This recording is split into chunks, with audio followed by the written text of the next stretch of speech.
Um, I feel like we have to get the official legend of Sosa story.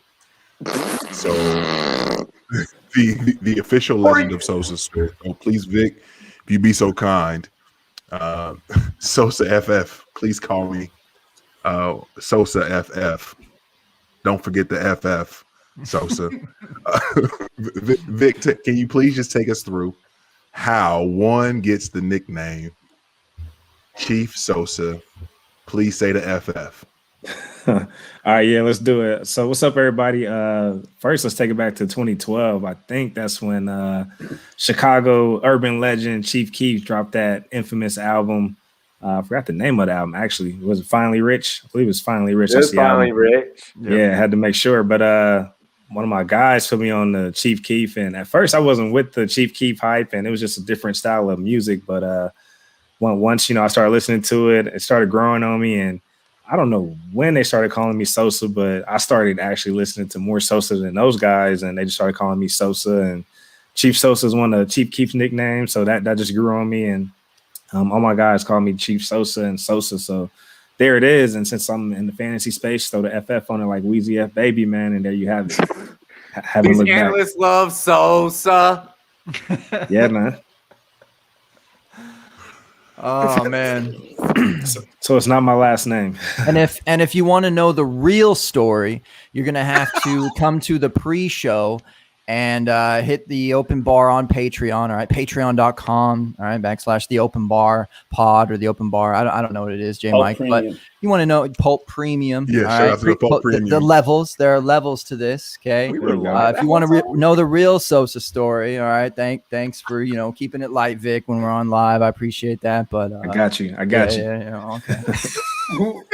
Wait, we were live backstage, or we were recording that whole time? Oh shit. Oh yeah, that's for the. This is a joke, Robbie. You're good. Robbie has no idea. Yeah, he's like, what? Got to hit him with all of them tonight.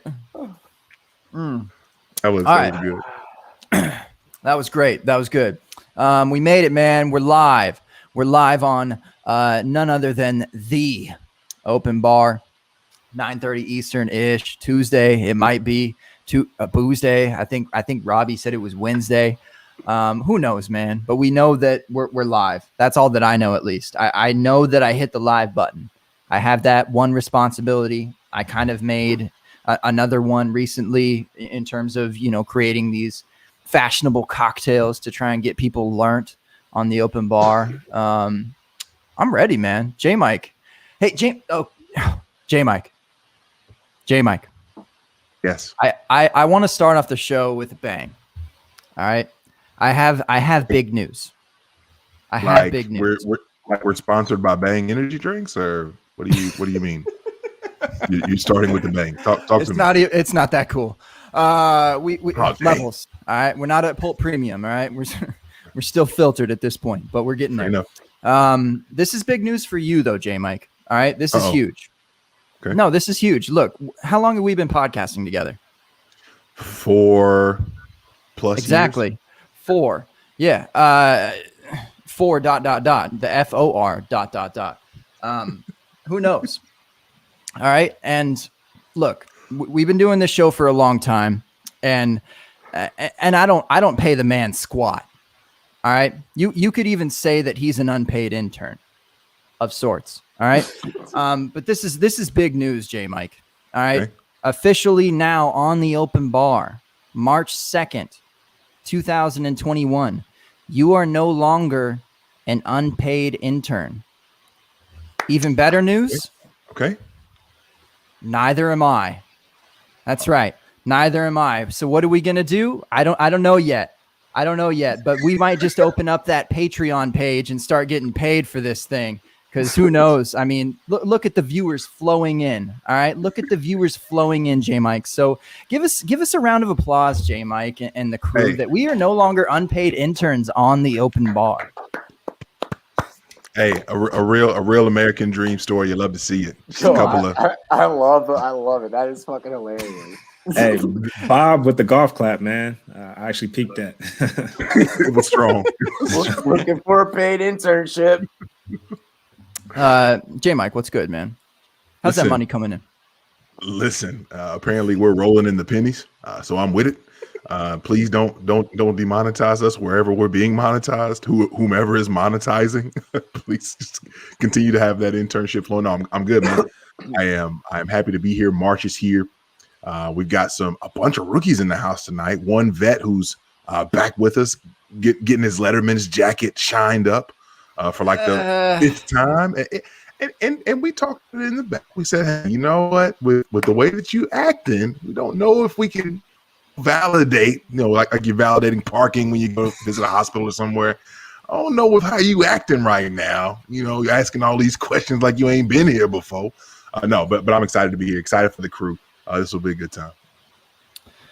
I am worried though. I think we gotta run him through the mill. We gotta come up. I wish we had some open bar trivia on his shows. Dang it.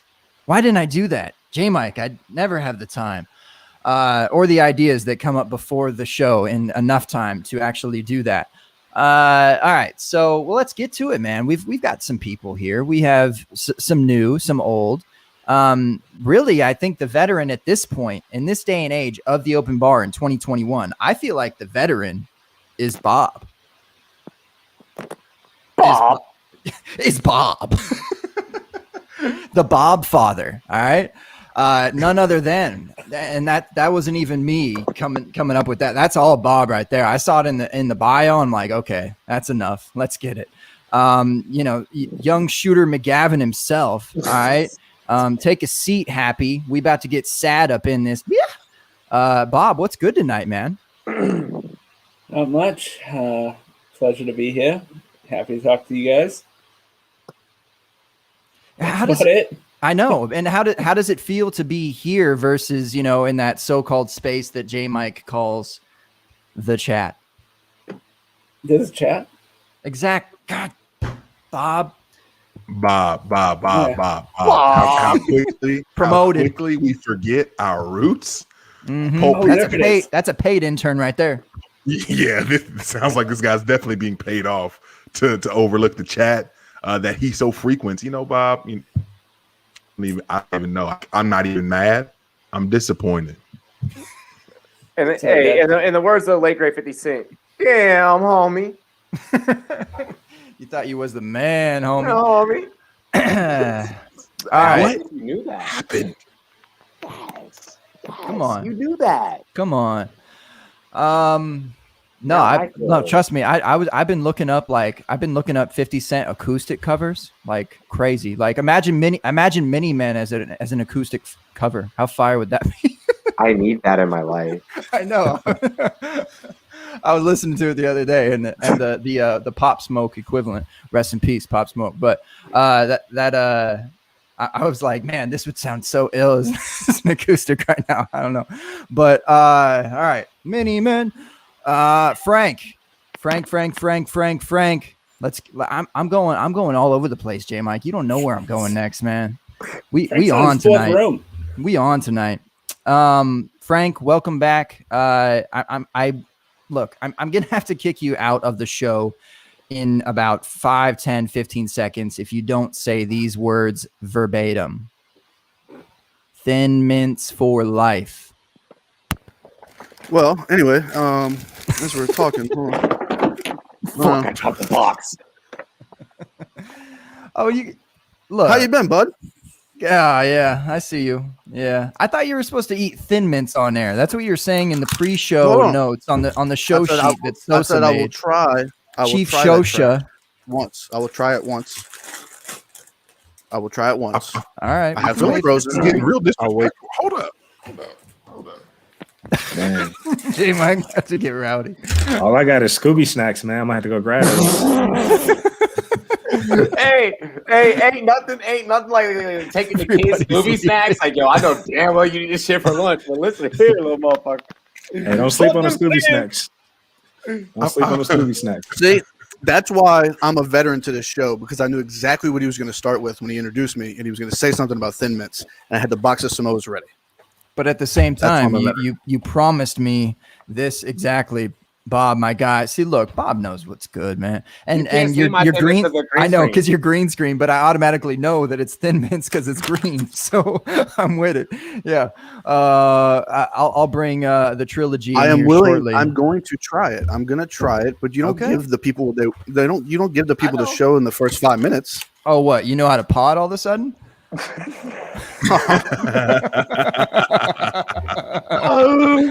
Hey. so tweet. All right. Frank, Touche. I'm playing. I'm so happy to have you back, brother. It's good to see you again. It's nothing but It's been a love. minute. We need the hot takes again. We'll see what we get into tonight. All right, that's 2 for 4. We're halfway through as far as reducing. Oh, all right. You about to get canceled.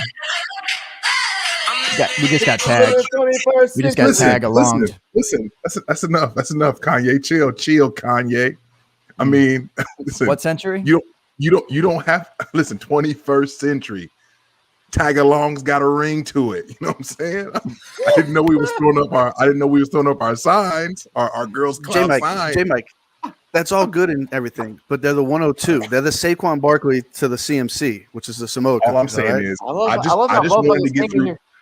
I wanted to get through introductions before we started ripping. Like I didn't know it was going there. You start putting Don't up blame boxes. me. Robbie's Don't blame me. throwing up his He set. started. I had to throw my set up. I just Partner needed of to be 4 known. years. Your new Bob's paid throwing up partner started. I'll tell you what, the French toast ones are amazing. I've been wanting.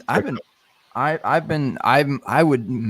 would consider like just the sound of that. Honestly, the s'mores, like they I haven't had them yet, but they kind of like reeled me in a little bit. And then see, Bob, dude, you might be the official like Girl Scout cookie ranker. Like I've had like 3 of them, and I'm like, I like Thin Mints, but but you've had like the full accord of all these, so you stay ready. I'm equally as basic, so it's okay. What is that blue box? Like, what is that? Like, see, everybody came in here game banging Girl Scout cookies. Girls Clout. It might be Girls Girls Clout. Clout too. Come on. Dave. I know. I wasn't ready, but I'm ready. What up, Tyler? Dilly, homie. All right. On to the Scooby Snacks then. FF Scooby Snacks. We the Chief Shosha for the Shosha. Vic, my man. Good to have you on the show. Good to meet you. Empty on the Girl Scouts, at least for now, but it sounds like we have 5 people that have opinions on Girl Scout cookies and that we are fighting for your allegiance on a certain flavor. So we might have you on a certain team by the end of the night. Vic, what's good? How you doing, brother? Man, doing well. Thanks for having me. I appreciate it. And I've actually been cutting back on the sweet. So I know I just mentioned the Scooby Snacks, but if I had to actually put my bid in on some Girl Scout cookies, it's got to be the Samoas. I'm glad that Frank wasn't here to hear that. You might have come back just in time. I don't know. I don't know. Way to keep it player. Yeah. Okay. Yeah. So, like you were saying, Vic, if you were to pick a cookie, it would be Thin Mints, and that's good stuff. Appreciate that. Good to have you, man. And in fact, we got a. They're no good. They're expired. What are they from? They're from 2019. What fuck do you have? Hey, I'm letting them marinate. Steph with the flex. I'm letting them marinate. Yeah, see the flex. You got cookies from Zombieland. These Twinkies. These are the last Twinkies ever. Yeah. See, I'm a collector, man. I got the collector's edition of these. All right. This is just my 2019 collection. All right. Those are auto. They're auto boxes. I said, don't make me get the 2015s. All right. Don't make me get the 2015s. No, bro. This is not like bourbon. This does not age I said, babe, bring me my boxes of Thin Mints. She said, all of them? I'm like, yeah, I don't know. I don't even know what's in there. I haven't had like we talk all I talk all this, and I like literally haven't even had a cookie for like a year or two, but I'm just so pro Thin Mint that I gotta rep it. Yeah, so 2019 stand up. Well, you couldn't. I mean, would you really want? I got fresh ones. Yeah, would you really want Thin Mints from a pandemic and beyond though? So that's why I got my 2019s, ready. Okay.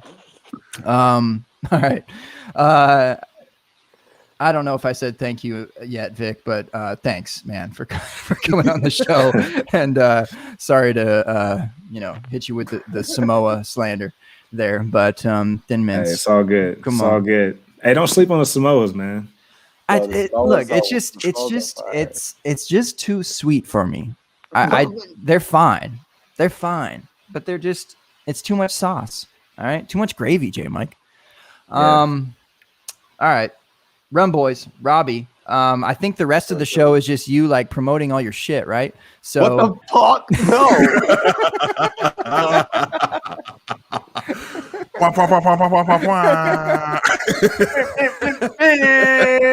I mean, as long as we're here, fuck it. I mean, Google us, Run Boys Fantasy Network, runboys.com, motherfucker. Run Boys on YouTube, Sports Me app. I'm the chief marketing officer, black and proud. Get at me. Cheers to me, cheers to you. Shouts to the whole entire open bar crew. Dilly. I brought a shot because, well, I ain't tucking them on this show. I'm ready to go. I'll get it. Okay. Get it. I'll hang. I'll get one here by the end of the night if I can convince my wife to bring me more than Thin Mints. But hey, really quick, shout out to all the wives out there that allow us to be able to do this shit. Big I know that it's hard on all of y'all, so we appreciate you, especially mine. She's standing right Big there, shout. right behind Big the green She's screen. not. She's at work. Definitely watching from her. Oh, that's why he's able to pod. Okay. No, I know. All right, Robbie, good to have you on, brother. So many new looks, J Mike. This is great, man. I love it. I love it when a good crew comes together. New and old, all the above. What do we got tonight? And how many times is Frank gonna rotate around the screen? I think he just keeps leaving to come back just to make sure that he can be right under you, so he can just beat you up if he needs to. That's an AT&T Wi-Fi. Yeah, I don't know what's going on with it. He's trying to get to 10 appearances tonight. All right. Love you, Bob. Thanks. Bob from the top row. Hey, Bob. Might as well I'll just delete my Twitter now. Thanks for the kill shot, Bob. Appreciate it. Bob wastes no time. Oh my God. Trying to get that jacket back. All right. I don't know. J Mike, what do you got? You got anything from the people? From the so-called chat, from the so-called Twitter? I can't even go so-called on Twitter. That's I mean, that's where come on, really? That's what we gonna do? I can't do that. Disrespect the so-called Twitter. Dang. You feel like that old senile person. No. You know what? Spoiler alert, everybody. You are Wanda from WandaVision. Like stuff is just falling apart around you. You have no idea what's going on. What was reality kind of isn't anymore. Wow, this is I wasn't ready. I wasn't ready for this. Is this your hex, Gabe? Is this what we're in? Well, look, I kind of feel like it. I mean, this is my boomer take, all right? Twitter, which I know you're trying to take over the world. I get it, but you're trying to take over the clubhouse, okay, with your spaces. All right, they tried with their fleets, okay, with the IG story equivalent. Like they're trying to take over the world when they were doing just fine in what they were doing. They were doing it great. And what were they doing? They were allowing a bunch of, imbeciles on fantasy football Twitter to be mad at each other for some stupid ass shit every single day, no matter what. It's great. It's beautiful. Well, what I find so hilarious about like the motherfuckers being mad at everyone. So like, for those that don't know me, I'm a very like universe-based person, right? Like, you can't dictate what the fuck the universe does, okay? You cannot dictate that the universe says, this person is gonna receive this opportunity and this blessing because they've been through this in their life. Like, you can't dictate someone else's life story. You don't know what they've been through outside of fantasy football. Like, I find it so hilarious that motherfuckers on Twitter are getting so dense right now. that it's like anything that you say outside of fantasy football that's not fantasy football is like, oh, you're being too nice. You're being too edgy. He drank rum and that's why he got Michael Florio. Like, what the fuck? like, can we stop? Can we stop the hating each other? Like you know, it just why can't we be friends? Why can't we be friends? Nah, bro. Why you trying to dictate what's being dictated? Yeah. Like how are you gonna tell somebody else like who they can and cannot feature with? Like you can't feature with that person because they've only been here since the pandemic. They've only been here for 9 months. Like, who gives a fuck? Eat my ass. Who the fuck woke up and made you fantasy football god? Lowercase G. Yeah, talk about it. Lowercase. That's Sosa you're talking to, okay? Please say the FF, Gabe. Come on. At some point, Rumman's gonna fly out my nose. At some point, Rumman's gonna see fly someone out at my door tonight. I just hope it happens in slow motion, Robbie. And shout out to everyone that's checking us out in podcast form. But you are definitely missing all the fun that is on Tuesday nights, 9:30 p.m. Eastern time ish, here at the Open Bar, YouTube, Periscope, all those wonderful places that you can find us live. Gabe's got us tinkering on Clubhouse, and we're trying to see what that's about. But dude, more on that. Blew it up. More on that at a different time. I do have somewhere that I'd like to start. So we did get we got the Sosa FF story. Pretty happy about that. We're gonna have to continue to get these stories throughout the night, similar to the receipts, Gabe, because Bob, you can't just say, "Oh yeah, in a past life I was a pro golfer." Like, no, we're coming back to that at some point. But Gabe, they always say that we don't talk about the things that are important. We don't talk about the things that are edgy enough, that are current enough here at the Open Bar. Well, how's this for current? You ready? Are you ready? Stay ready. You know this. Free agency's coming up. JJ Watt. Let's talk about it. I said it. I do want to do with free agency. I put together a very, very quick game of one-word answers. Yes. It's basically my weekly contribution to the show. One-word answers. Okay. You all, the name of the game is simple. The answer needs to be one word. If you say more than one word, you say more than one word. Not really any kind of consequences. We enjoy it. So, with that said, one word answers. Give you an official ticker now. You know, I think you deserve it. Appreciate that. And, you know, listen, I'm a paid intern now. You're a paid intern now. I've had this one in the tuck for a long time, and I've been waiting. Hey, you want that salary, pimping? You want that salary? Top flight security in the world, Craig. Original title, Top flight, Craig. Okay, so all the rage right now, y'all. And again, this is one word answers. All the rage. Irv Smith is all the rage. Real quick, Irv Smith, tight end one. Excuse me, is Irv Smith a tight end one? And which doesn't take a lot. Is Irv Smith a tight end one in 2021? Vic. Cap. Frank. Let me eat him alive. No, Frank. Okay, Robbie. Alrighty, so ladies and gentlemen, for those who don't know, I'm going to be very motherfucking biased on this sake. One, because I got to drop the fucking breaking news on this on the Sports Me app, which you should all fucking download. We said I was going to promote my shit, so I'm going to fucking do it now because it's now going to be a running joke. That's first off. Second off, interviewed Irv Smith. Irv Smith is ready to do the work. When you no longer have Kyle Rudolph, guess what? That takes away the ability at this given moment and at this given take, the ability to go 12 personnel. Okay. And when you don't have the ability to go 12 personnel, guess what that happens? You now get all the motherfucking targets. So until you now draft the tight end, I'm going to evaluate you as a tight end one. I'm looking to get Irv Smith Jr., Swerving Irvin, as we like to call him, in about somewhere the 5th to 6th round. RB, wide receiver, Irv Smith. Man. Spicy. Bob.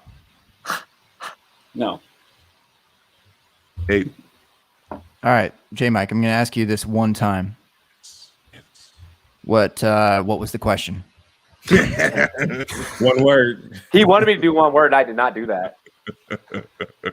I'm not good at following rules. We Sorry. never get through the first round with one word answers. That's how that goes. And that's perfect. Gabe, Irv Smith, does it tickle your fancy right now? Is your fancy officially tickled? All right, can we start with fancy though? What exactly do you mean by that? What are we tickling here? Your loins. Like, do you feel it down in your plums? Oh my gosh. Like Will Ferrell once said, I'm feeling in my plums. Does it FF Man Plum? Ooh. Ooh. That's a smooth handle. That's a yeah. Salt Bay that one. Yeah. That's going. All right. Yeah. Why not? I don't know. Like, yeah, why not? I saw a tweet. I don't know. I see such stupid tweets. I'm such a hater, but I see sometimes I see some dumb tweets, guys. But I'm only brave enough to tell them that I hate them on the show, and I won't even at them. I won't even get in their comments. I won't even quote tweet them. I'm such a coward. Opposites. Yeah, yeah. I'm a coward. No, I literally don't know who said it, but I just scrolled through it, and then I probably, the kid was like throwing peas at me or something. So, anyway, I saw trade Irv Smith for Noah Fant, and Yes. Sure, but like, could that even happen? Like, my take was like when I scrolled through and started dealing with peas and carrots, I was like, no way that could even go down. But Cortland Sutton coming back healthy will take away the targets that Noah Fant would have seen last year, and wasn't even that impressive. So I'd say yes. I'm sorry to interrupt, but yes. No, because Minnesota doesn't have somebody named Jefferson, Thielen, or Cook on their team to take targets away from Smith. Yeah, that's cool, but there's also not another tight end there, so which means once again you're now secular. You're not running 12 personnel like you used to. And all that's fine. He's not going to get every single one. He's not going to get every single target left though from Rudolph. He's not going to get every single target that's left from Rudolph, but at the same time, they still have to free up cap space, and Dalvin Cook is still there. So if we're going to make that argument, then we can make the argument about the running game as well. Do we think right now, though, just value-wise, in startup ADP, whatever, tight end premium, since they're both tight ends, it doesn't really matter. Do you think that equivalent is there right now, the moment that Rudolph was dropped, that it's Smith for Fant straight up? Do we think that's realistic? Yes. Yeah. Okay. I think it's a wash either way. That would surprise me. At best. I don't know where the ADP's at, J Mike, on our site that we own here on the open bar. It is not Rum Boys, Robbie. All right, calm down. You got your own thing, okay? I know. No, look, you can't own everything, Robbie. Calm down. Okay, look, this is ours. All right. So DLF ADP. What I like to say about the ADP is only DGens like us that are drafting right now. No doubt. So let's remember that. It's only DGens drafting. So right now, just for the fun of it, Irv Smith is currently going at tight end 14. I'm far less excited to talk about what tight ends you take ahead of Irv. I'm much more excited to talk about where we like Irv. If it's your tight end premiums, if we're ascribing value to these tight ends. Quick one-word answer still as we run through this. So Irv is currently going, again, tight end 14. I'm trying to figure out, that's 134 overall. This will be fun. Irv Smith or Gabriel Davis? Oh, we're going to do a tight end offensive wide receiver. Mm-hmm. So are you going first? I thought it was rapid fire. Oh, is that how we're doing it? All right, yeah. I mean, I'm taking Gabe. Okay. Frank? I'm probably taking Irv Smith. Okay. Robbie? I'm waiting for Irv Smith rounds 5 to 7. Well, this is round 11 right now that we're talking about. Oh, whoa, fuck. Then if I can get him yeah. Irv Smith. Bob? Irv Smith. Definitely. Oh wow. Okay. Gabe. I mean, just based off the Rudolph news, I think it sounds easily Irv Smith to me. Okay. Yeah. Let's have some more fun then. I'll go. I'll shoot way up the rankings here. We've got Irv Smith on the other. Oh, he froze. I think Yeah. he froze. Okay, cool. I thought it was me. Super interesting. I Irv saw Smith everyone else or- move, and I was like, yeah. Irv Smith. J Mike, or- what was that? Sorry, We're about Jarvis to Landry. kick you off the show. Irv Smith. Jarvis Landry or Irv Smith. Okay. Yep. Landry. I don't know. That's. I'll go Landry. I'm gonna let the ball decide. Landry. Landry. Okay, so I overshot there. So there's this happy place, I guess. I don't know what you do here. Oh, this will be fun, real quick. It's because of the consistency that Landry will provide you. The floor. And I guess that this is one of the reasons, I guess, overall that I think that I start to lean toward John Bosch, and shout out to John Bosch, friend of the show, friend of ours. What John has done to me over the years is that he just keeps drilling in my head this idea that, like, I don't really care about tight ends except for the ones that are at the top now. So I'm having a really hard time being super excited about the prospects of Irv in the offense that he's in, because I still think that at best he's third in the pecking order. Fourth. But then if I were to contrast that with the fact that third to 4 years, 3 to 4 years is usually when tight ends tend to break out. You know, and sometimes even post that. I mean, if I were to tell you about that theory and ask you to subscribe to that theory, I mean, how would you feel? You gotta look at that offense though. The Vikings, I mean, not necessarily the best O line. Dalvin Cook creates magic back there. So again, it goes back to the pecking order.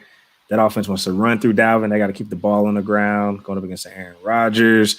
Of course, the Bears, you know, they've shown they can move the ball when they want to. And then you got Detroit rebuilding. And then you got Justin Jefferson and Adam Thielen. So Irv Smith is definitely going to be touchdown dependent for a lot of his volume in the red zone.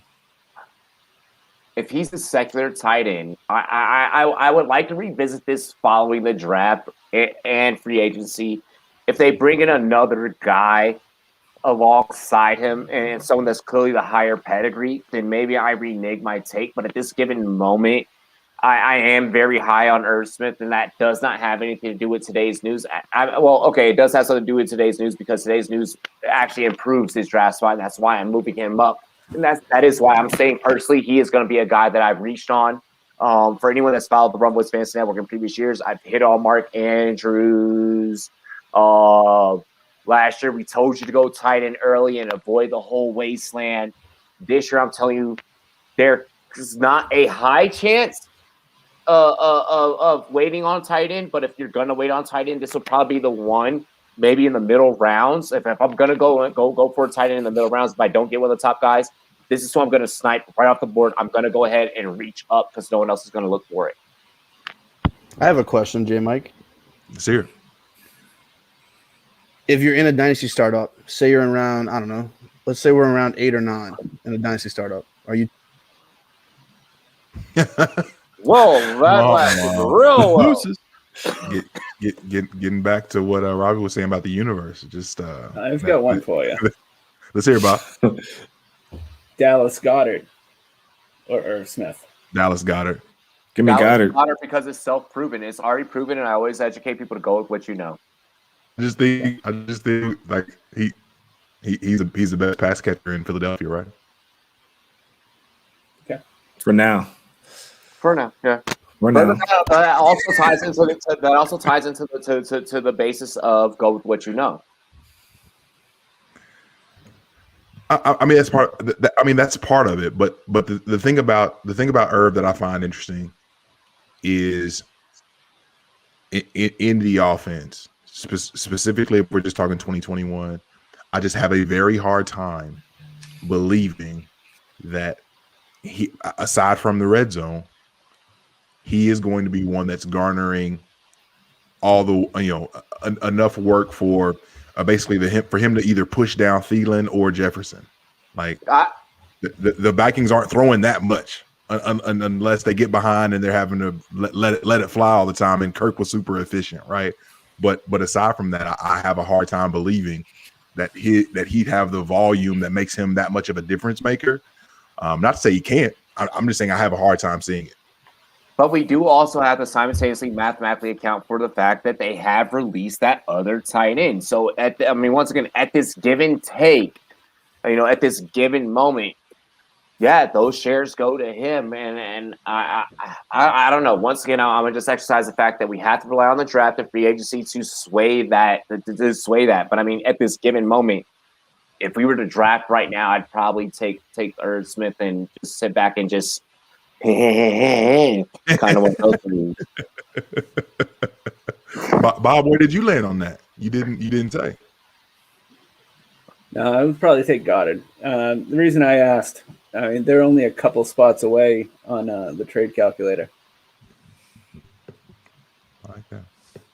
Yeah, for me though, I'm struggling with seeing a guy like Irv, who's tight end 22 jump to tight end 12, and we were talking about, tight end 1. I mean, we all know if you're not finishing in the top 7, does it even really matter? So, just given that, I don't see Irv taking that great of a leap. Can he finish, towards 13, 14? Sure, but we're asking for him to do a lot in terms of taking a leap with the Kyle Rudolph news, and I'm expecting him to bring someone else in, whether it's through the draft or a veteran. Maybe they want to bring in a cheaper Kyle Rudolph, like a Jack Doyle or something, steal him from my Colts. We got to get in there and block and do dirty work in the red zone like Kyle. I love to see it. Jack Doyle reigns. Frank, before you were unceremoniously booted by your internet, what were you asking, sir? So my question was: if you're in a startup, which I've seen this question a couple times on Twitter, if you're in round 8 or 9, and there's Irv Smith there and Kyle Pitts is still there, fuck. who are you taking? Struck a nerve. All right. It depends on the landing spot. Dun, dun, dun, dun. And then that's where I'll leave my take at for Kyle Pitts. Okay. I have one guy in one of the leagues. One of the leagues that I commish, I have one guy that says Kyle Pitts is going to have at least 800 yards and 8 touchdowns this year. So, in that aspect, I don't think Irv Smith gets anywhere close. I don't think Irv Smith gets anywhere close to 800 yards and 8 touchdowns. That person stole my fucking phone and read my damn scouting profile. Oh, this is so hard. Why are you doing this? Yeah, Pitt's going to be way higher than Irv Smith. I'd imagine Yeah, you're talking Pitts. a dynasty draft there, but Pitt's going to be way higher than that. I mean, he's going to the people love him so much. I mean, he's going to be up there with Mark Andrews and Waller. Like, he's going to be way, way, way, way past Irv Smith. Which is wild to me because we have no idea what he's going to do. That's going to be Swerve Smith. I was just about to say, do you all want to guess right now in February ADP where it is amongst tight ends? Like what number tight end is Pitts right now? February ADP. If we were to I'll say 16. You think he's tight end 16, Frank? Yeah. Okay. Frank gone. 5. What are you asking? Tight end 5? What else? Other tight end thoughts? 6. I say tight end 8. Okay. 4. Shout out to the good folks over at DLF. Tight end rankings. Travis Kelce. Or excuse me, not rankings. ADP. Travis Kelce, George Kittle, Darren Waller, Kyle Pitts. Oh, 4. Tight Damn. end 4 out the gate. All right. Oh, fuck. Ahead that. of Mark All right. Andrews, ahead of TJ Hawkinson, ahead of Noah Fant. Man, Hello. are y'all really You going to didn't say Irv disrespect? Smith. You going to disrespect Logan Thomas like that? Tight end 3? Yeah, we're going to disrespect Logan Thomas. I was like, yeah, no, Come we're on. not doing that. Yeah, I'm not doing that. No. No. That lets you know who made that. Hey, listen. Shout out to DPNFL. I love homie DP. But yo, there's a such thing as battle tested and battle proven, and that's how I know that you play Dynasty. That's how I know that you play Dynasty, because Dynasty guys, they'll take rookies up like, all right, here. And don't forget the fact that motherfuckers been playing football, and there's a such thing called grown man strength, and grown man strength is real. Okay? Grown man strength is a real motherfucking thing. You ain't about to convince me that some little 22-year-old is really about to fucking gas me on the field, and I'm damn near about to be. I am going to be 30 this year. Hell no. I'll muscle that little 22-year-old to fuck around. I'll make him my son. Robbie, it's okay, man. You're not in the pen. You're free right now. You're on a podcast. You're okay. Take a deep breath. He said, hey, bro. He said, they ain't in a pen right now. Hey, yo. It looked like you was flashing back. It looked like you was flashing back for a second. You was like, hold up. Hey, I'm just keeping it. I'm keeping it player, though. You know, I mean, it is what it is. We on a podcast. I'm having fun with it. Yo. I ain't mad at it. We gotta remember that there are certain guys that are adjusted to game speed, okay? And we need to start taking that into account. And oftentimes in the fantasy industry, we tend to not do that. We tend to look at, I play Dynasty, so I'm going to rank this person higher. Oh, I play Redraft, so I'm not going to rank this rookie as high. No, let's actually just start looking at what's real and what's not. So Robbie, let me ask this: are you with your leanings typically? Like, do you play in dynasty leagues, or are you mostly just redraft? Oh, I absolutely play in dynasty leagues. Absolutely play in dynasty. What's your preference? Like, just in general, when it comes to fantasy sports, what do you enjoy most playing? Okay, that's a tough one. It's more so the structure that I prefer. I love Superflex, whether it is dynasty or fucking, redraft. I love Superflex leagues, and I also love attaching IDP to that. I want to make my league. I like making leagues that I'm in or leagues that I create as close to the real game as possible. I play kickers. If there's an aspect of the game for me to bet on and to have points given to me for, I'm gonna be involved in it. Like, and I feel like that we have to get closer as a culture to making the actual fantasy style of playing fantasy football closer to the actual X's and O's. Fantasy purist. I ain't mad at it. I'm sorry. Not at all.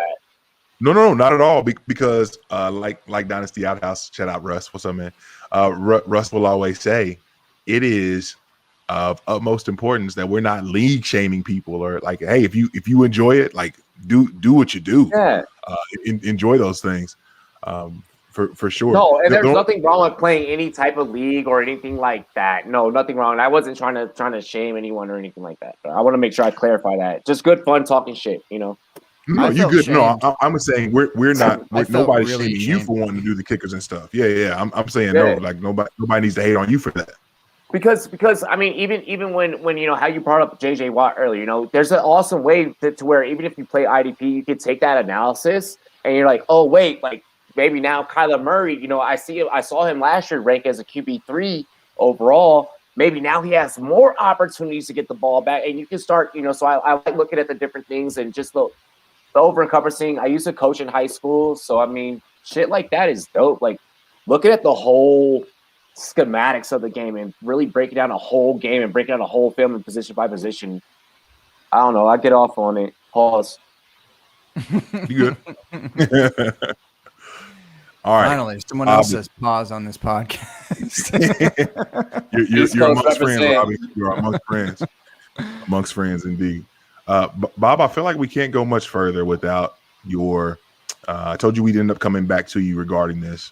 We need the definitive life before fantasy Bob story. I need to know. You don't just see. This is what trips me out. You're kind of like the dude from New Girl that just dated for a little while.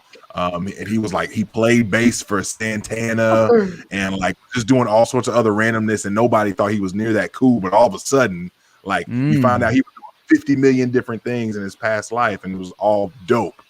Bob, you come off like super mild mannered, chill, and just like I'm just happy to be here, just making some content. And then you're like, oh, yeah, pro golfer. Yeah. So I need to know what's up with that.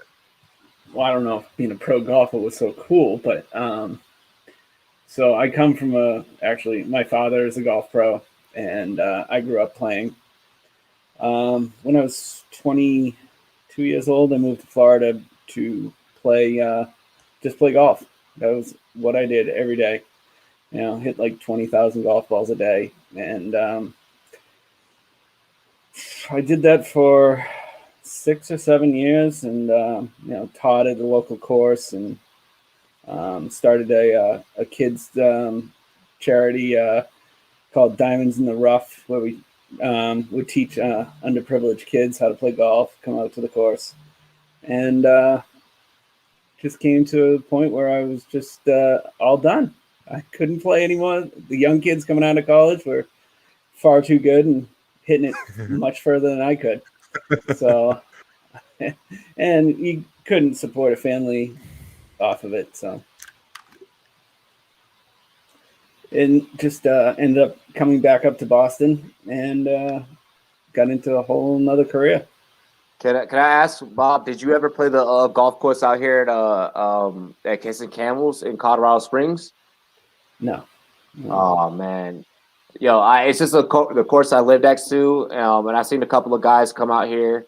I don't recognize them except when I see golf fans go up and they're like, oh, my gosh, like, you're TJ so-and-so, and they're, like, taking pictures and shit.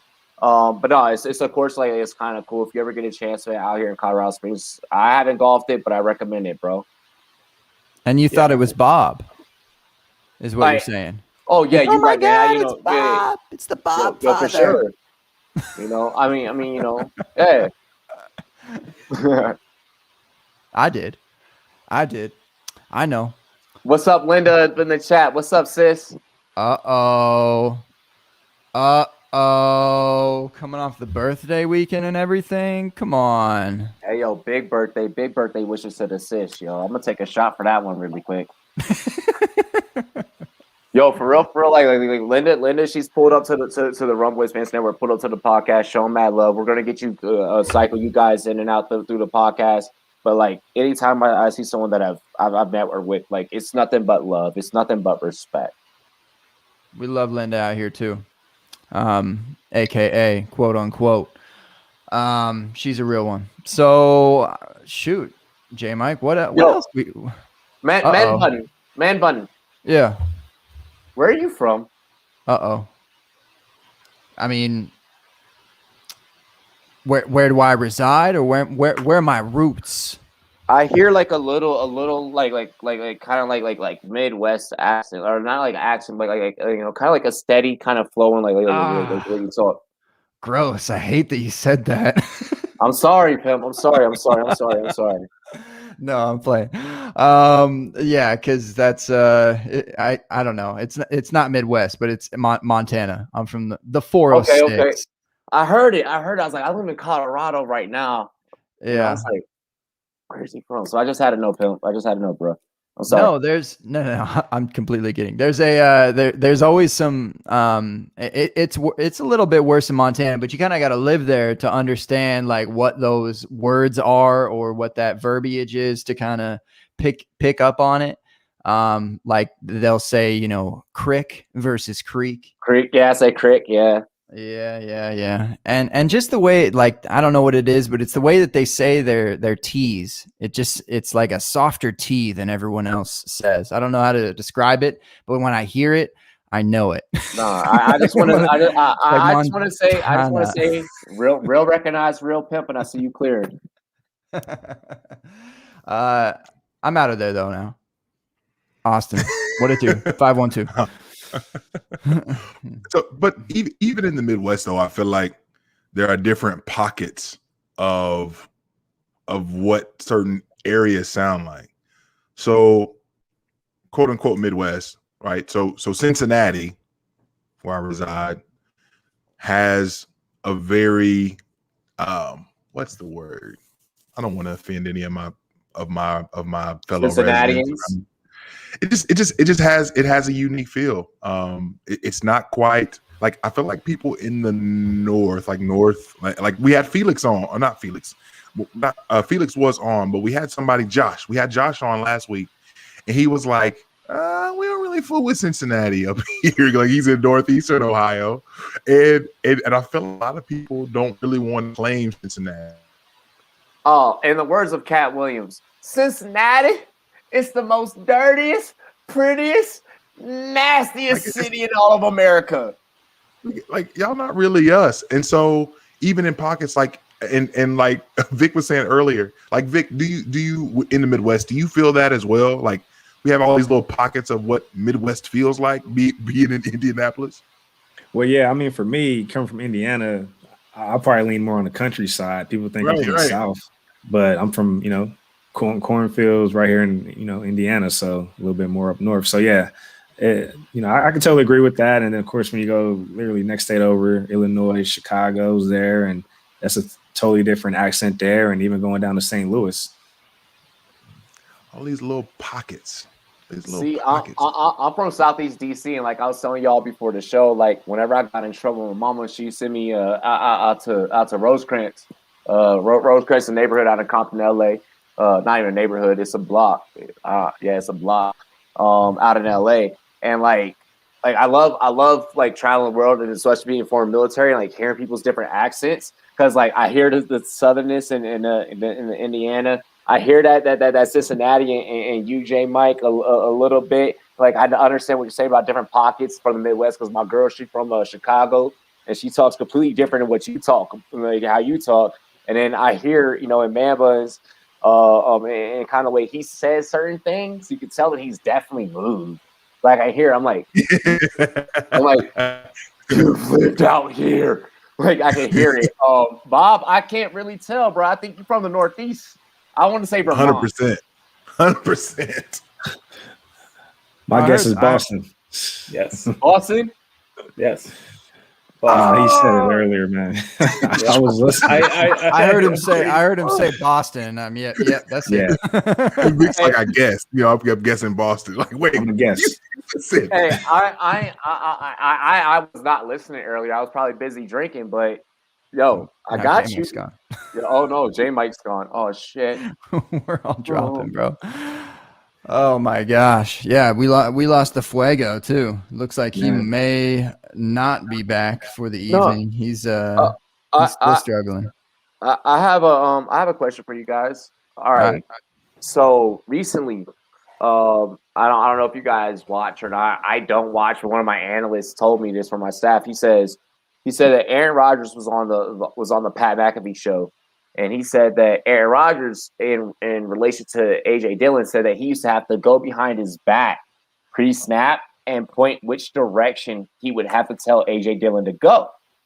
Do you guys think that heading into his sophomore season in NFL, that AJ Dillon is ready to be draftable, knowing that fact? Hey, hopefully he takes a sophomore leap with the playbook. But yeah, I actually heard that story too. But no concerns for me there. I mean, it was a pandemic year. These guys didn't have any preseason. I mean, for me, this is just a year. We just got to kind of, take it for what it is, take it as a grain of salt. But, I mean, we saw A.J. Dillon come onto the scene late in the season, and I like what I saw. Okay. I agree. I was just going to toss it up to everybody else, until we got J Mike back. Ball. So the question, J Mike, was what Aaron Rodgers was on the Pat McAfee show explaining that he had to put directions behind his back to tell AJ Dillon basically which way to run. Unfortunately, though, Aaron Rodgers did not put the numbers behind his back, so he didn't tell AJ Dillon which hole to run through. Yeah. So AJ Dillon just assumed. I'm playing. I don't know about that part, but he did tell him the direction, I guess, allegedly here. And why? But hold up, why is Aaron Rodgers throwing his dog under the bus like that? Why? Because Pat asked, and if Pat McAfee asked you a question, you just answered, I guess. Jeez. But yeah, I mean, by the way, that interview was in the middle of the season that he said that shit too. Wow. I did not know that. So I mean, but are you? bad. But knowing that fact, like now that you know that, like we know, like we can Google this, or we can YouTube this. Is on the McAfee show. Like knowing that, are you trusting AJ Dillon? Like if Aaron Jones leaves, like me personally, I'm saying hell no, oh no.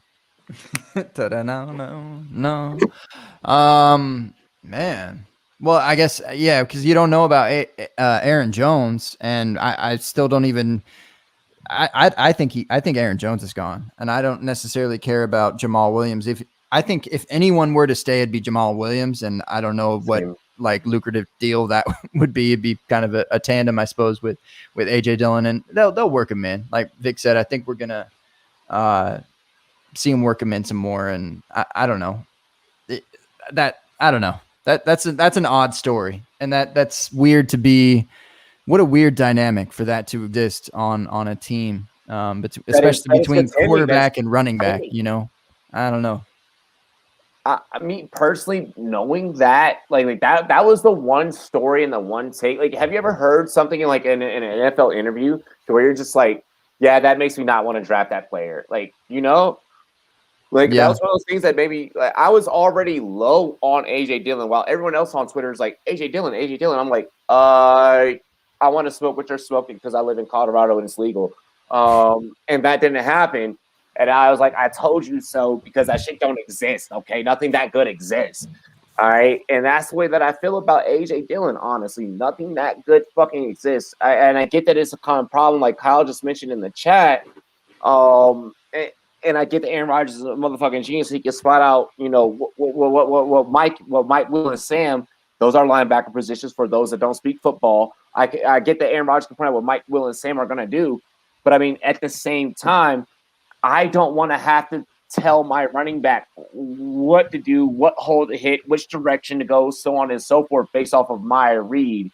I see the GMM Network. I see my brother Bogard, my co-host, my co-CEO, up in the chat saying AJ Dillon's that guy, and he spelled it wrong. But I don't feel like he's been drinking today, you know, because he just got the Michael Florio interview, so he's feeling good. He's probably like celebrating and shit. He's got the kids and shit. He's feeling good, right? But I mean, I don't think that AJ Dillon honestly is that guy. I need someone to present me evidence, and I'm hoping that you guys can give these. Like, I don't think so. Hey, I got you. You want to know what it is? The issue is we're a year or two too early right now. So if we fast forward to 2023, maybe even 2022, we're gonna be talking about guys like AJ Dillon, DJ Dallas. You know what I mean? These are guys that got to wait their turn, so to speak. Their running back rooms are crowded right now. Look at Dillon with, of course, Aaron Jones and Jamal Williams, and then jump over to Seattle. You got, of course, you know, Rashad Penny, Chris Carson, and then you got old man Carlos Hyde. So these are crowded rooms right now. I think these guys are really gonna, you know, come to fruition in 2022 or maybe in 23. So I would say these are some guys you can get for the low right now. Say less. Mm-hmm. Bob, are you in that same camp? You feel good about Dillon moving forward? Absolutely. I like him a lot.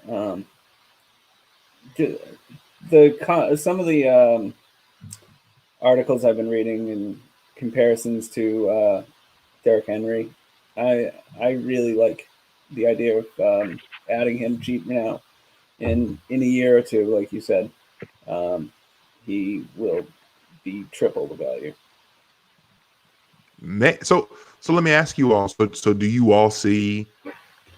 Do you, and particularly, I know Robbie, you're still trying to figure it out and fill it out. Vic and Bob, are you all are like? Do you all see like RB1 upside for Dillon? Yes, I do. I would say low end though for me, but I definitely think he has the potential once he gets his shot. Like as far as like, hey, he's the man. You know, we don't have all these other RBs in the committee, so. I'm a quote Karate Kid right now, or I think it's actually Three Ninjas. Same actor, either way. All right, Mr. Miyagi, right? You have to know the battles that you can win and know the battles that you can lose. And at this point with AJ Dillon, I feel like I'm willing to just more so lose this one because there are other guys that me personally that I've won championships with. Their names are not AJ Dillon. They're not in that system. So I think I might lean towards that. I know what Jamal Williams has done for me in the absence of an Aaron Jones. And it's been sufficient enough to where I'm like, well, if he can do that over the course of a couple of games, even if it is, 8, 12 games, it's like, well, fuck, that's definitely eating into your production, AJ Dillon. And by the time I can be right about you, it's probably too little too late. So that's where I'm kind of at with Dillon. I think I'm really at the point where I'd rather just pass even in Dynasty. Hey, check this out. I got 3 running backs for you guys. Let's rank them. And to me, these guys are like in the same neighborhood. Oh, no, wait, before you go. Yeah. These analysts love Sosa. Go ahead. FF, man. FF. Yeah, put the FF. All right. Now, look, of course, we've seen one of these guys really get a lot of play this year, but I still feel like he should be in this boat. So 3 names, I already said 2 of them, AJ Dillon, DJ Dallas, Zach Moss. So I want to hear you guys as far as preference in Dynasty. Who would you rather roster in that sense, in order, from a preference standpoint? Dillon, Moss, and who else? DJ Dallas. Fuck. Let's have some fun. AJ Dillon, Moss, and Dallas.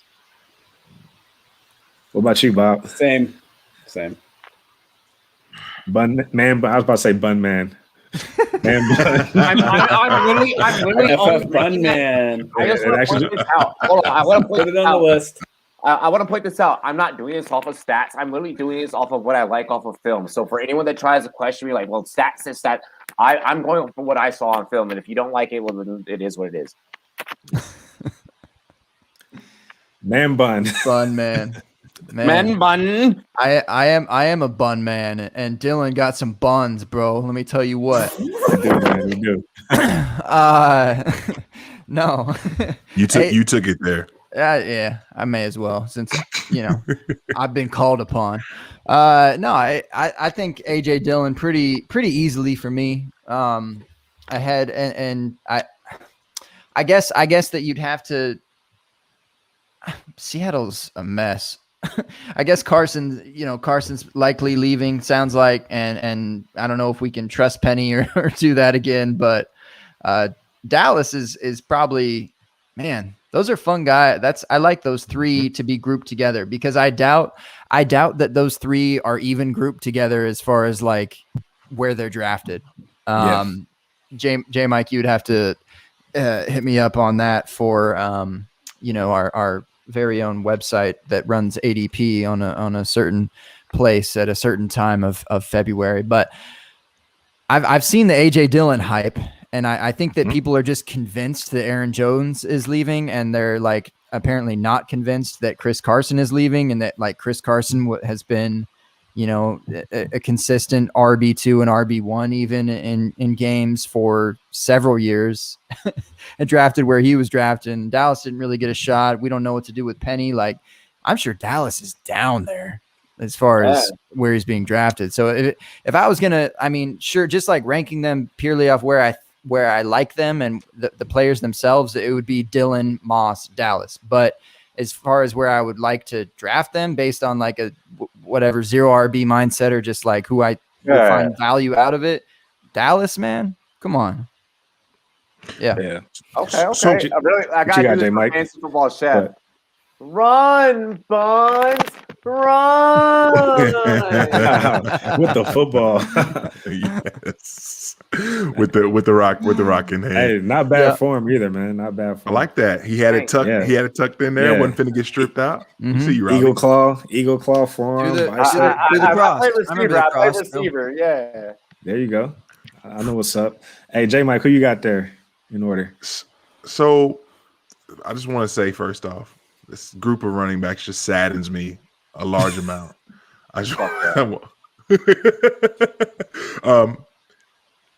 would go Dillon, Moss, Dallas. I had hopes that Dallas would at least have a little bit of fun with the opportunity that he had this last season. And he scored. He had a game where he scored like 2 touchdowns and had people kind of excited for what could be, but super inefficient. And okay, let me stop there. Because I feel like there's a lot to be said about all those guys. And we've kind of run over Zach Moss's name. And who knows what's going to happen in Buffalo. I mean, not run over him, like talk dirty about him. Just in saying, like, we've kind of just blown past him. We've talked about Dallas. We talked about Dillon. So, and Gabe, you had asked on DLF, again, this is Dynasty that we're talking about. And this is February ADP. So keep in mind, AJ Dillon's he's probably going in top 24 by this point, but he currently is RB 25 in February ADP. Dillon is 25. Wow. AJ Dillon, RB 25. So let me ask you all, would you rather have Kareem Hunt or AJ Dillon? Oh, Kareem Hunt. That's no brainer for me. Okay. Bob, he's nervous. No, Kareem is at that age that you get rid of him. I think he's 25. Man, why do we throw running backs away at 25? He's taking Dillon.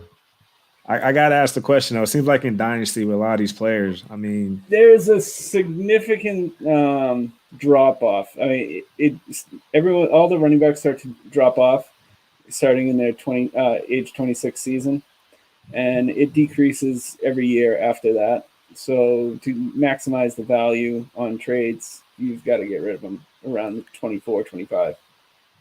Yeah, for me, if I got a 25-year-old running back, 26, 27, I'm contending. But Yes. From a 25-year-old, if you're constantly rebuilding, and I do feel like that's the trap. A lot of times it's easy to get caught up in rebuild. Like, at what point do you try to go win some shit, right? So, Yep. Right. But If it's a different story if you're contending, you hang on to them. But if you don't have the top, 3-4 teams, then time to dump them. yeah, I can see that. Get some assets. With AJ Dillon, and I'm curious what you all think. This will be fun real quick. If any of you all, without cheating, can correctly guess, and this is why I'm not high on AJ Dillon. It's because I think that his pass catching upside is wildly limited. Mm-hmm. Wildly limited. And this is why I feel like this is important. And shout out to my big brother Zach Reed.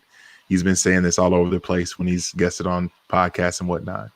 We watched Derrick Henry produce like one of the top rushing seasons ever in terms of pure rushing. And he still finished like 70 points behind Alvin Kamara in PPR leagues. That's absurd to have one of the best rushing seasons ever, but still be outscored. So, and for whatever the difference was, he scored closer to Chris Carson in points per game than he did Alvin Kamara, which is crazy to think about with the season that King Henry just had. So, quick question to everybody without cheating. How many catches did AJ Dillon have in 3 years at Boston College? That's dirty. Man, I'm gonna go 20. I know that sounds low. That sounds crazy, but yeah, 20 for Vic. 1 for Bob. Sounds high, honestly, Vic. It sounds disrespectful, but it sounds high. Sorry, Gabe, you have a guess? I'm doing something for work right now. Rob, shit. don't you be cheating, Robbie. Yeah. No, I'm literally like in like a work. You week. good? Like, You good, man? You good? Fucking interns. Paid or unpaid? Unpaid for now. there you go. Experience. Hey, if y'all really trying to get your shit going, holla. Gabe, did you have a guess? I guess I'd have to say less than 20. I don't believe it would be more than that. So 15. Okay. Great guesses all the way around. AJ Dillon's freshman year, 0 catches. AJ Dillon's sophomore season, 8 catches. Junior season, 13 catches for a grand total of 21 catches. Oh, please say the FF. That was close. You were close. One off. And I'm not gonna lie to you, I didn't watch Boston College football at all. So there you go. So it's not even like it's not even that okay, he can be a really awesome rusher, but are they going to be able to leverage him like they were doing Aaron Jones or Jamal Williams out of the backfield, like catching the ball? And that's why I'm saying if his price is going to keep doing this thing where every month we're watching him creep higher and higher. And again, I'm super curious where he lands in March for ADP. All of a sudden, we're looking at a guy with obviously people think that he can be talented in terms of scoring points and being the lead guy in Green Bay, but if it's limited in terms of his pass catching, and they're not likely going to be asking him to do that, I don't know that I want a piece of that, and I'm happy trying to get out for whatever everyone's paying for it right now. Yeah, that's a good point. Keep in mind with a Derrick Henry Tennessee offense, I mean, that offense runs through King Henry literally. Yeah, it runs and through Henry.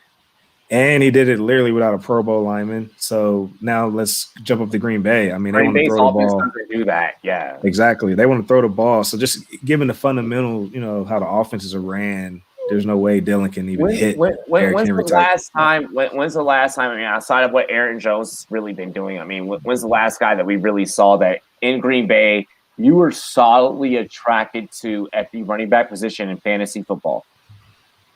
Man, I can't think of his name. Heavier guy. Ahmed Green. Oh, I'm sorry, Bobby Lacy. Ahmed Green was the last. Eddie Lacy. One. I'm thinking about Eddie Lacy. Eddie Lacy had a season for you at best.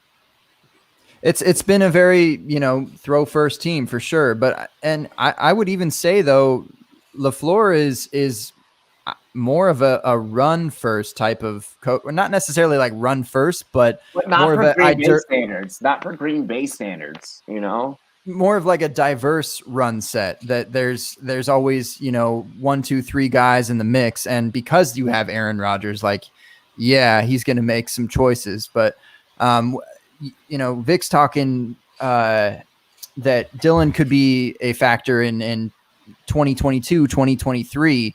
And it gets into the conversation of they drafted a QB in the first round last year.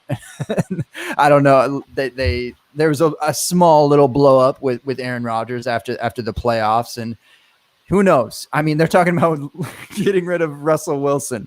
They're getting Deshaun Watson. In my mind, that should never have happened ever in those two franchises. So it could totally happen with the Packers, and they rolled Jordan Love, and it ultimately becomes a run first team because they don't want Jordan Love running the offense, and they'd rather run it through the running back. So it's entirely possible that Dillon becomes that, and that's a reach entirely. That it becomes a Derrick Henry led type of offense, but it's a great point that it is not that way now with Aaron Rodgers and company. So. And the Packers keep 2 running backs involved, at least as of lately. Yeah. So it's going to be a committee in Green Bay. And he's not going to catch passes though. That's the thing. Yeah, it is, and this will be the first time. So curious how they go about filling their backfield, because Jones and Williams both are obviously coming up on contracts. This season, one of the things that Green Bay's done is they really leaned into this idea that we're not paying running backs. They had 4 running backs on contract. But if you're Green Bay at this point, you especially after what you did just last year, you want to keep as much intact as you possibly can. They're in a very difficult state. Don't be surprised if there is a team that can make one false move. Okay, if for any of my super nerds out there, speaking of my Geminis and such, my intelligence seeking people. For those of you that have played chess, okay, have you ever made one false move in a game and all of a sudden you're fucked and it's checkmate? This is what the Packers can possibly do. They can find themselves with a running back decision to make this offseason to where they can find themselves in a checkmate scenario. A one false move and then all of a sudden, whoa, game done. I'm now taking your queen. And that's what we need to look for in the off-season side of things when it comes to the Green Bay Packers. How they approach they can let go of Marquez Valdez-Scantling. Aaron Jones, I don't feel like the Green Bay Packers can let go because you have too much risk involved with Dillon and Williams. Williams could probably facilitate more so, but you're not going to be the same team whatsoever. Yeah, I just find I find that backfield to be really interesting for them to see if they'll continue. Hey, do they continue to bring on players like rookies to be able to continue the fact that, hey, we're not really looking at paying running backs, or do they pony up and pay one of those guys at least, bet a little bit more than what they're receiving for to continue to be the guy there? I mean, Aaron Jones is trying to get big money. They're reporting that Miami's ready to throw a bag at him. So do they bring back Jamal Williams? I'm just curious, because if AJ Dillon, even if AJ Dillon is the A side of the committee, I think they'll end up bringing in someone who's got some sort of pass catching chop. So I'm all for Dillon getting a shot. I'm all for him being the grinder that hopefully people expect him to be. But I just don't see the ceiling. And I think I'm willing to cash out. But again, I'm really curious what the March ADP is going to end up looking like, because I think that his price for RB25 is just going to keep sneaking up the longer that we know that Aaron Jones isn't coming back. It appears that you and I are on the same wavelength. So I mean, all we can do is just sit back and wait. That's it. It'll be fun. Yeah. And to close it out, I want to give you guys my 3 ranking in order. So I like AJ Dillon. Just because I feel like they are going to lose one of those running backs, whether it's Williams or Jones. I do expect them to bring in a rookie. Hopefully it's like a Michael Carter, someone that can catch and, also run. So, and then from there, for me, actually, number 2 is DJ Dallas. I actually think he has a clearer path given this Chris Carson free agency situation. Can Penny stay healthy and on the field? And of course, you got Hyde, who was brought in on a short-term deal. So I actually think DJ Dallas has a clearer path, and we got to see him flash for 2 games middle of the season. And then Zach Moss, I haven't liked what I've seen, as far as at the league level. Buffalo definitely has to address the running back position. That offense is ready to go, as you guys can see, but they definitely need a running back. There we go. And they passed, man. And it was funny because you thought with what Buffalo had done last season, they'd come back around and like, oh man, Moss is going to fool around and get a lot of opportunity because they like to run the ball. They like to keep it on the ground, all that stuff. And then these clowns came out and aired that ball out around the field all over the place. People weren't ready, and it was that was cool. Well, but that's what's excellent about analytics is that we can try and tend to look at teams, and we have so much analytics from years past. Like a lot, I know people that were going back and drawing narratives to when like Buffalo had made it to the Super Bowl with Jim Kelly. They were utilizing that like pick DFS rankings and shit, and for some of it worked out. We have so much analytics, and what's great about the sport of football is that history repeats itself, and and we're just getting so many different looks. And every day that nothing is the same. Every day in this job, you're going to be introduced to something different. You're going to be introduced to something new. A new trade is going to happen. A player move is going to happen that may resemble something of the past, or maybe something that's never been done before. That's what I love about this shit. It's always something new, man. It's always something fresh with this. It's so good. I'm so excited. I'm so excited that we're about to get. I mean, we're easing into this time where stuff's about to start popping off. We got the new league year coming up. We got free agency. We've got the draft. Yeah, this is when it gets even more fun. And this is where we start to, and we can take advantage of these times where hey, we're placing and making all these bets on these people, on all these players that we believe in and that we think about. And this is good stuff. I'm excited. This is the time. This is the time where, honestly, for a lot of you guys out there, and I just want to, for those that don't know, you guys know because you've gotten to know me over the course of time. I've been at this sport for 3 years. Interviewed 40 NFL rookies. Tons of breaking news. I've been featured all over the fucking place. This is really the time where you make or break your career. Like, I'm taking away all the comedy right now. I'm pulling back all the shit, like all my laughing and joking tonight. This is where you really make or break your career. These breaking news stories, who's going where and what, all these moves. When you break this and when you write an article about it, when you start a YouTube channel and you're posting stuff live and everything, or you do a podcast, this is the stuff that really honestly makes or breaks your career. This is what the big news outlets look for. Like, look at this guy going out and showing the initiative. Don't let anyone discourage you. Don't let the haters or the trolls, shit like that we joked about at the beginning of the episode, fuck with you or like discourage you. Everything that Jay Mike just talked about, that whole schedule, lock that in. Go to NFL.com. I need you guys, if you're really taking this serious, lock in all these important dates, free agency and stuff like that, camps, pro days. Take it serious. If you're really trying to get to the next level, take it serious. And then step 2, promote every fucking where. Don't think that I'm on Twitter and I'm in the fantasy football community, so I'm going to get to X, Y, and Z. You're not on Instagram. You're not on TikTok. You're not on LinkedIn. You're not on fucking sports media. You're not on everywhere else. So what the fuck do you really think that you're doing? Even if I'm hitting 6 people on TikTok, that's 6 people that your ass did not fucking hit. And that 6th person that I might hit on TikTok, out of the 6 people that I just hit, that 6th person might be the person that makes or breaks my career. So stop. Honestly, I'm a cute player. Stop talking your shit. Do what the fuck you got to do. If you really want to do this fantasy thing and you really want to do this NFL thing, you really want to do this analyst, breaking news, insider type of shit, integrate yourself. Become part of it. Become one with the universe. Be water, in the words of Bruce Lee.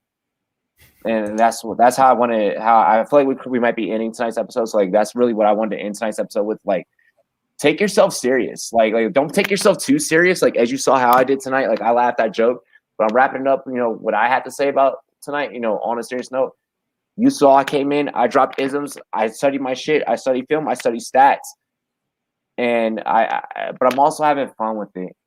I'm not sitting here like, when am I going to get on NFL Network? When is so-and-so from NFL Network going to subscribe to me? Oh no, they're so-and-so and so love, but they're not showing me love. I'm not sitting back being a little bitch. All right. Untuck your goddamn nuts, male or female. There's some females out here in this industry that got bigger balls than a lot of y'all males. Untuck your shit. Get the fuck to work. If you get off of work at 5 p.m., you better be typing an article at 6. If you get to put the baby down, if you get up at work at 5 p.m., you got to put the baby down and make your wife dinner at work or wife dinner after she get off of work at 10 fucking p.m. Eastern time. You better be typing an article. Don't complain about your 24 hours that you have just because I make my 24 hours more worth it than anybody else out here makes 24 hours more worth it. Shout out to Open Bar Podcast. Shout out to everybody fucking here. I'm Rum Boys Robbie, and I fucking love the fact that I got the opportunity to be on this show and we just had fun. Talk. Man, at me next time, bro. You have to do it right here. I know. I'm sorry. No. I think we might just have Robbie on at outro time, J Mike. We'll just bring him on for outros, and he'll just do it for everyone. No, I'm gonna go back. I'm gonna screen record. Everything I just said. I'm gonna post it. And that is what it is. Like I need people to know this is the most fun podcast I've been on. This was a podcast where they let everybody be themselves. Nobody judged anybody. And that's what this industry should be about. Like when you see podcasts like this, or when you see my Friday night show, whatever the fuck, like this is really what it should be about. Everybody enjoying each other, everybody getting to understand each other, having a very clean debate. At the end of this show, I'm not about to go back and post those subliminal shit on Twitter. Be like, I fucking hate Chisosa. I was on Chisosa's show, and now Sosa FF is mad at me because I went viral off his show. Like, shut the fuck up. Yeah, I thought he was gonna say because I don't fuck with Eric Smith. Sosa ain't fucking Eric Smith, so fuck that, fuck him. Like, at least not yet. Chief is so FF. Not Eric Smith. So I'll put it like this. That's good. At the end of the day, man or woman, everybody puts their pants on the same way as you do. The difference is you don't know what struggle they went through in their personal life to get to where they are at. And until you can judge that, and until you can really honestly score that and measure that, which you'll never be able to do because there's only one judge and one judge only, and that is the supreme ruler, whatever the fuck you believe in, okay? But until then, and until you can really measure yourself or get the shit that you don't even know about another man or another woman in their character, just shut the fuck up and make your content. And I'm outie. Let's go. That's true. I thought he was about to say, everyone puts their pants on every day, and not everybody can put their pants on. Pants are optional these days. Yeah, pants are optional. Pants are optional. We got you. We got you.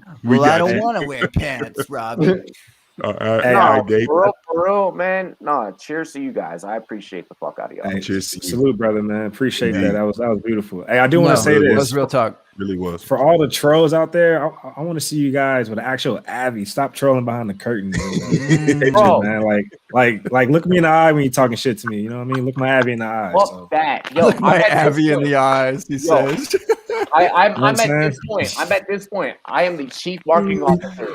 Okay, I'm the CMO of the Sports Me app. If you have a motherfucking problem, get at me on my app. It ain't even my app. I just got hired on. They were like, "Yo, be one of our big board members." I was like, "All right, bet." Yo, This if guy's good. You really got a problem? Fuck all that typing shit. Post a video. You could go 1 against 1. We could go back and forth, and I will sit with you all day, and I will make sure that I sun you. And guess what? It's not just you saying, "Well, my opinion is better." Guess what? People are gonna grade that shit. People are gonna give you points. You're gonna use them points. You're gonna be able to take them points and spend money on. Yo, I just thought, hey, yo, you'll be put it like this. Put it like this on the Sports Me app. If you're really that nice at all of your analytics, all of you trolls out there, if you're really that nice, you'll be able to beat me in a battle. Okay, and then say with all the points I just beat the Run Boys Fans Network, I just bought myself a brand new pair of fucking Kyrie 7s. I got a brand new pair of Jordans. I got an autographed jersey. Yo, if you can really beat me, launch your real ass trophy in real life. Let's go. Wait. Did you get those shoes from that reseller? From the Nike reseller? You heard about the VP? Hey, yo, I heard that shit. That is crazy. That shit was crazy. I'm a sneakerhead, and I feel ripped off. Yeah, man. I collect sneakers, so like that's crazy, bro. That is. I actually talked about it. That's how crazy it was. We talked about it tonight on the pod, man. Like, I was like, no wonder I couldn't get them all white fours. That's wild. Remember the all money fours back in what was it, 2018? 2018, you had the all white fours, the cement fours. Them joints were fire, bro.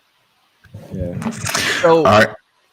Go ahead. Robbie, real quick on this, is this app like Versus FF? No. So like you can versus whoever, but you can honestly just jump in the community. Like if you don't want to like battle just me 1-on-1, you can battle whoever you want. Like you can even say like, I'm gonna pick something that happened today. People were like, is Will Fuller gonna be healthy for a full season ever in his life? And you could just drop that take, and like a million people can jump in and talk a lot of shit. You know. You could do it that way. You can be like, yo, Robbie, I just want to 1v1 you. I'm calling you out. Let's go. You know, you can say the open bar crew versus the Rum Boys, you know, and we can do that. Oh, you don't want that. I'm sorry to tell you. I got some pit bulls I've been waiting to let up the leash. But no, that was my favorite reaction ever to anything. Hey, but I like that. But it's all organic. It's all a feeling, you know. Yeah. Like I feel like tonight we had a damn good podcast. All of our chakras aligned, and like for real, like y'all fellas is dope. Like more motherfuckers need to be tuned into your content. For real. I don't know if I'm allowed to say motherfuckers or not on your show, but I said it. I mean, I think we're past that point, Robbie. Yeah. Let it fly. Let it fly. J Mike, I think we just released our next section of the show. I don't know if that's copping the what the fuck's your app's name that you keep blabbing about this whole goddamn podcast? I sent you a link. It's all good. I know. Get sports me. No, get sports me. No, I got you. But the FF versus that, I don't know, J Mike, you might be onto something there.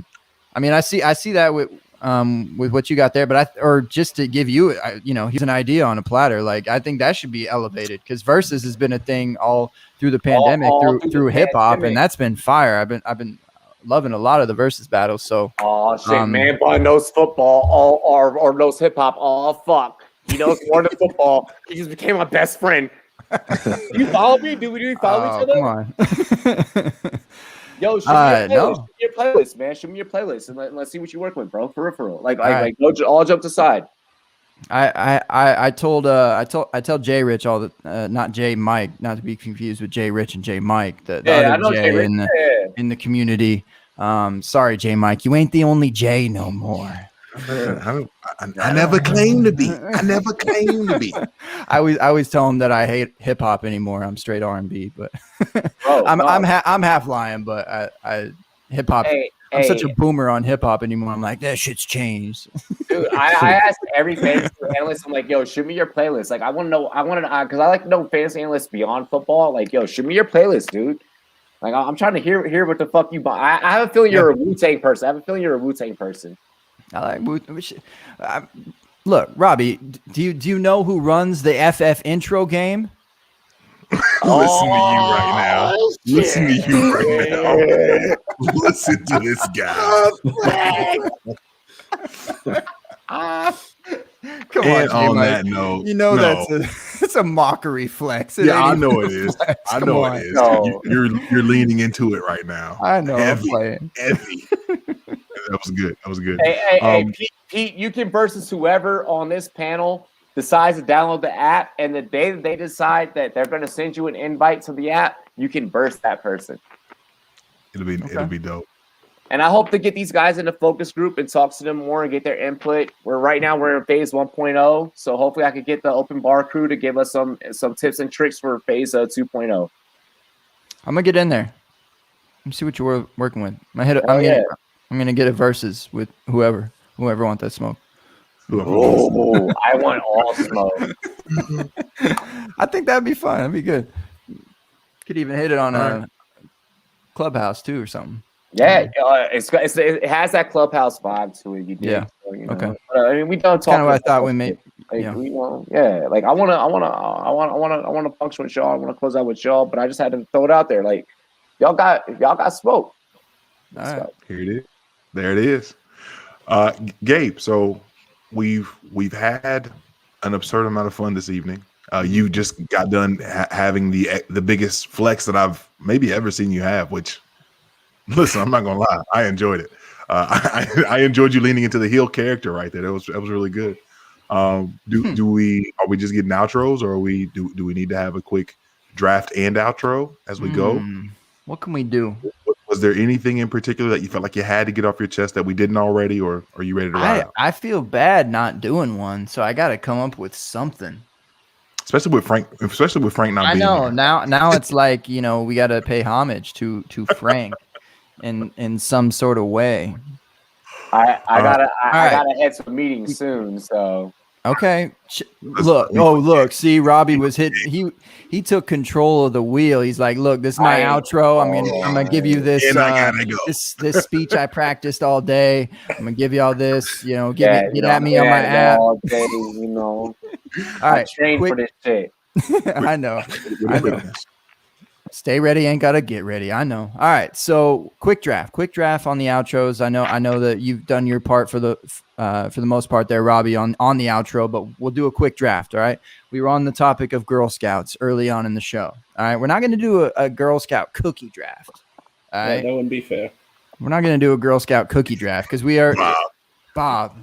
Yes, we know. Look, it's we got a 3-2 right now. Sosa FF. Huh? He's analyst loves Sosa. Analyst loves. Let's do this. So draft the Jays. Because we have. Say that again, Robbie. Someone in the chat said draft the Jays. Oh, okay. I thought you said something. Oh, draft the Jays. Oh, yeah. That's good. You might that would be what you would have to do. That's worse than Zaddy, J Mike. They would have to Google some J's to look up for that. No way. That we're Google J's. That's crazy if you have to Google J's. Well, the right ones that are in a 101 to 105 fashion for sure. I'm sure 101 certain of J's, people would have the 101 of J's is the original. It's the original ones, like the ones. Okay. The black and red ones. That's the shit. Like, you're not getting a better pair of J's than the fucking red and black. Or I'm sorry, it's like the red, white, and black ones. Like the original ones. Like, fuck. What's cleaner than a pair of ones? I know. I was gonna say 11s are there too. I think 9s are in the conversation. I go 1s, 4s, 11s, 8s. All right. The sweet spot is 9 through 12s. That was the the high point of Jordans, 9 through 12 for Wow. me. So you completely overlooked the 8s, my guy. Okay. He said 9 through 12. He said One above. fuck those shoelace tassels on that shit. Fuck the tassels. What JD say? What JD say? These all right, but these not real. 9 through 12's that deal. Yes, 9 through 12's that deal. Okay, I'm sorry, Gabe. Get back to our draft before we get going on something else, so we can get out of here. All right. Let me can we do something dynasty related, like a dynasty trade related? Can we get on that landscape? Is that cool in general? Cool, Just cool, a cool. dynasty trade. Yeah. Okay. So picture this. All right. You're a Girl Scout, right? Get in that mindset now. Okay. Get that aura. All right. Okay. You got your the leggings. Okay. We're off the fishnets. We're onto the leggings. I don't even know what, the Girl Scout outfit. We'll just leave it at that. And you're going door to door. All right. Okay. You're like, what can I sell to you as far as these, cookies go? But we ain't talking cookies, homie. We talking trades. All right. Yeah. What can I offer you right now? What is my girls clout cookie trade right now that I'm doing March 2nd, 3rd? I don't know what day it is. March 2nd. Are we talking NFL or fantasy?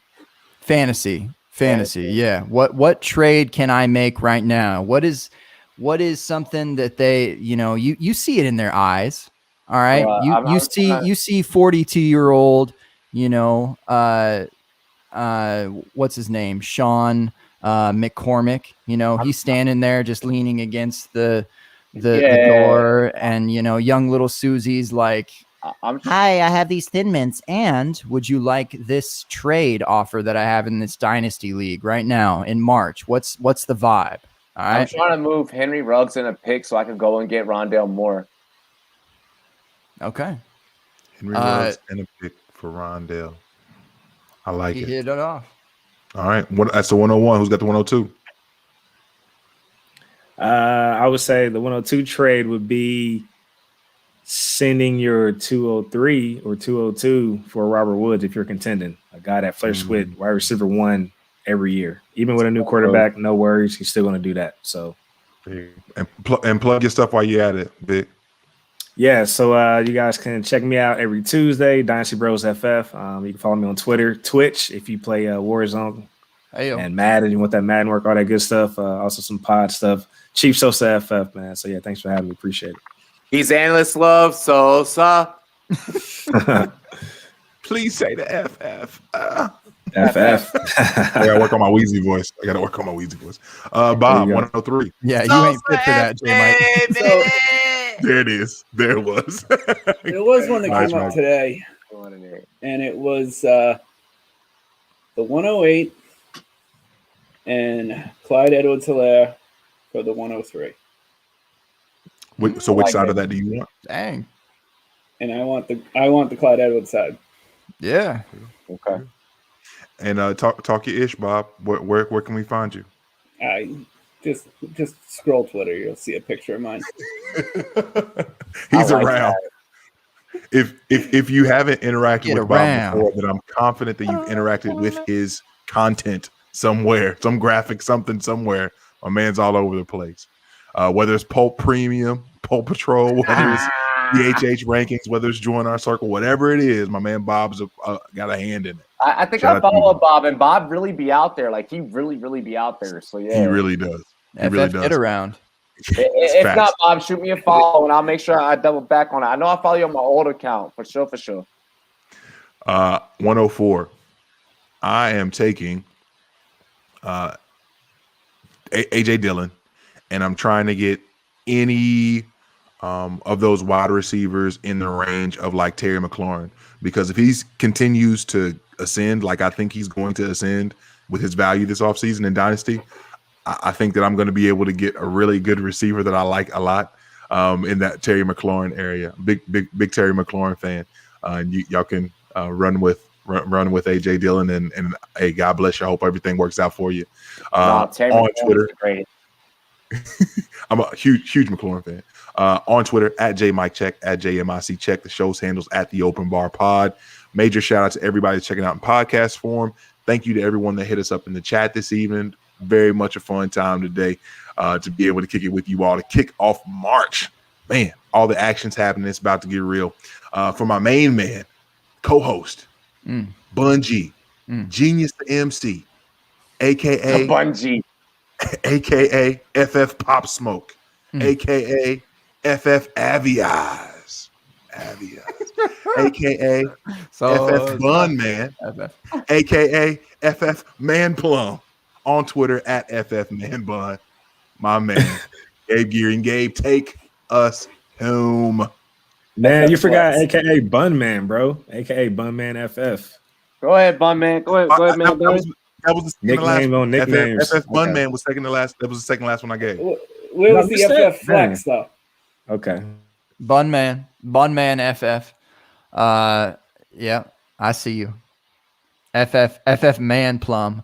Oh man, I thought you were gonna put a B at the end of it. You know, like I lay the. No, never mind.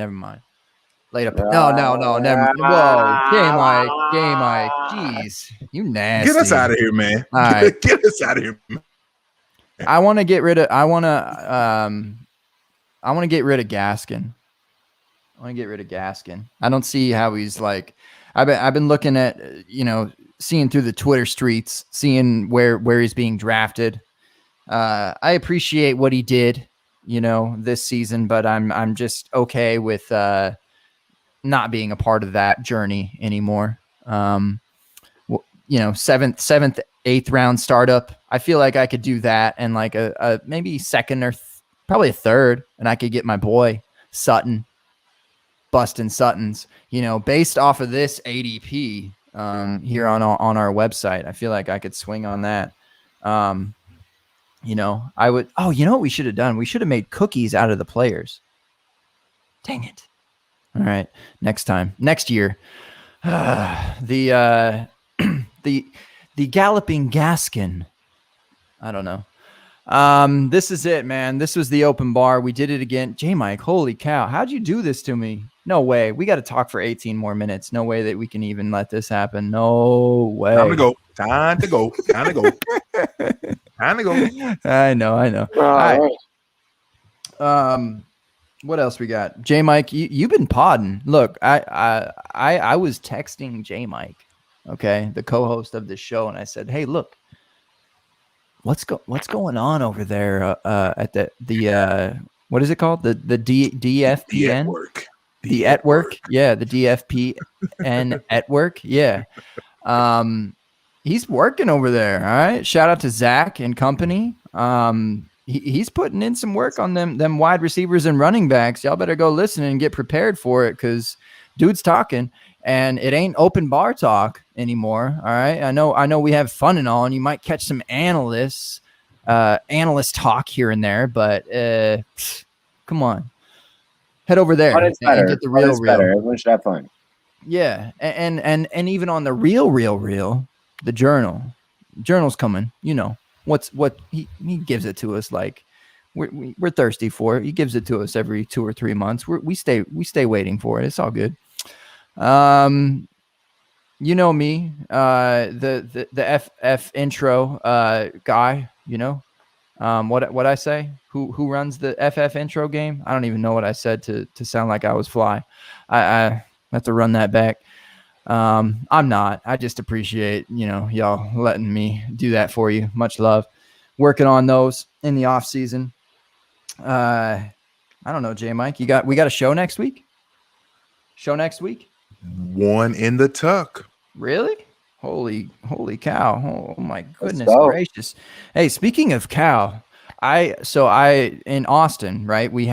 That's where Rum Boys Robbie, by the way. That's yeah. I don't live in the 406 anymore. I live in Austin. You're in Austin. I'm a Texan now. All right. I was like, this state's too small. I gotta go to a bigger. Wait, is Montana bigger? I don't even know. I can't remember my geography. Texas is bigger. I thought so. Yeah. Alaska's number 1 though. That's where I'm headed. I'm just like stepping stones. All right. Trying to hit my per capita. So anyway, I'm in Texas. What was I saying? The snowpocalypse. Allegedly. That shit hit. That shit was Okay? real. Yeah. It did. No, it really did. It was like the snow and the weather is like nothing to me because I'm from that and I lived in that and I've lived in it for like literally 12 to 13 years of my life because Montana is that season half of the year. But Texas ain't prepared for that. And so they were lined up at the grocery stores to get, whatever. And that whatever included milk. So much milk. They are out of milk. There is no milk left in all of Texas. So what do I have to resort to? I got to resort to the oats, bro. All right. I am FF Oatly. J Mike. Okay. Hey. Put some respect on my name. I am vegan now. Okay. I'm done with the cows. I spread that FF Oatly all over my cinnamon toast crunch this morning, bro. I'm telling you, it is far better than anything that comes out of a cow's titty. Far better. Okay. Squeeze it out of the oats because it makes sense. Oats are literally that. And you put it onto cereal and it's like, perfect. It's too good. I was like, I have to try this with cereal. I don't know what it is, but I have to try it. So It's the last thing I'll say. If you oat you late, get it. Oh, you late. You know what I'm saying? No, but seriously, it's great. I'm with you there. But yeah, I'm done. Yeah. So shout out to Oatly, official sponsor of the Open Bar, the Oatly Bar. I think that's gonna change by next week, J Mike, right? We're officially switching over to the Oatly Bar. Is that right?